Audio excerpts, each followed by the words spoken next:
On the 1 year anniversary, I was scared, kind of mad, mixed feelings. I don't know why. I'm just uneasy about it still. So what about Bigfoot? Would the legendary beast make an appearance that day after all? As a final celebratory goodbye to this adventure, I decided to hike into the woods near the ferry crossing to the exact spot where 1 year earlier the creature had purportedly stood. Bobby's friend Byron Aptagan was kind enough to take me there. We're heading into the area where the footprints we located a year ago. And hopefully maybe we'll see some more. After a long trek deep into the woods and far beyond the road, we found the spot. This was the place where the creature had stood and stared at Bobby exactly 1 year earlier. At last I understood Bobby's fear. The beast was as intangible as a ghost, but could kill you like a bear. It was hard to make sense of that kind of fear because it was so irrational, so difficult to imagine if you weren't there. At the same time, being so close to where one had supposedly stood was a weirdly fulfilling thrill for me. And then, Byron saw something. What we have on the ground here seems to be like some sort of an imprint, maybe about 16 inches long. The funny thing about Bigfoot prints is that, as with the image in Bobby's video, the closer you looked, the less sure you were that there was anything to see. But then again, I guess that's exactly what attracted me to the Bigfoot legend in the first place. And maybe it's the reason why, for Bobby, the encounter had been so difficult to shake off.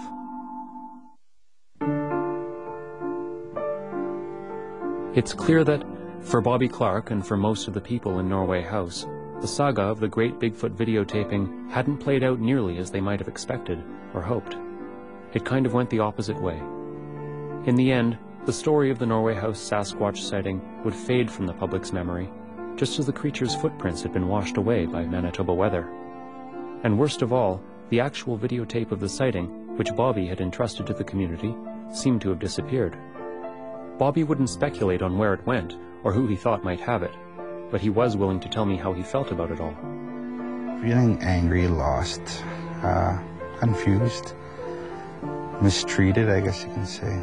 I've trusted them to hold the tape and stuff like that, and now it's don't know where it is now. I remember telling him, advising him to make an attempt to speak to an elder about it and start dealing with it, because in the long run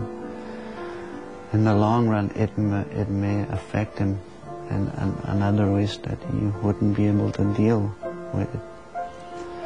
Especially with the profound numbers of people that wanted to talk to him about it and share his stories 100, 200, 300 times over and over again.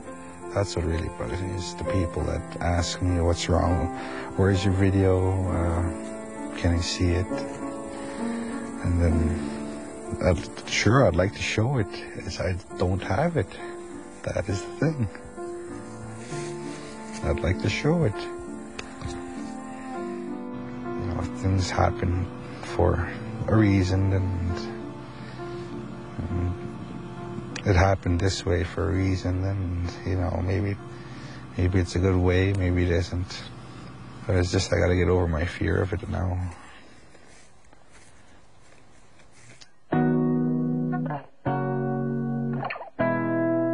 I change the oils and oil the squeaks, patch the holes and fluid leaks, at dusk beneath a diabetic moon.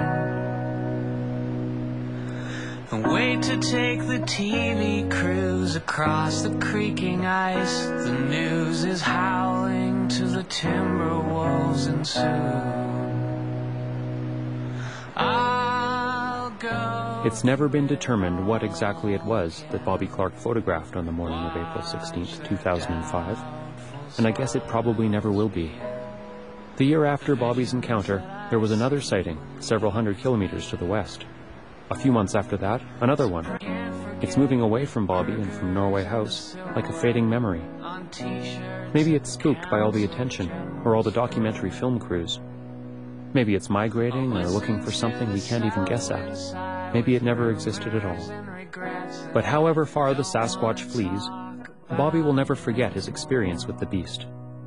And the people of Norway House will always have their Sasquatch burgers, their t-shirts, their reputation as a Bigfoot hotbed. And so it's fair to say that Bigfoot never has left. He'll always be a part of the community, woven into the tapestry of legend that makes a place like Norway House what it is. You go to the town today, and you look past the buildings, the roads, the lights, and you peer deep into the woods, and you think to yourself, hey, maybe there is something out there.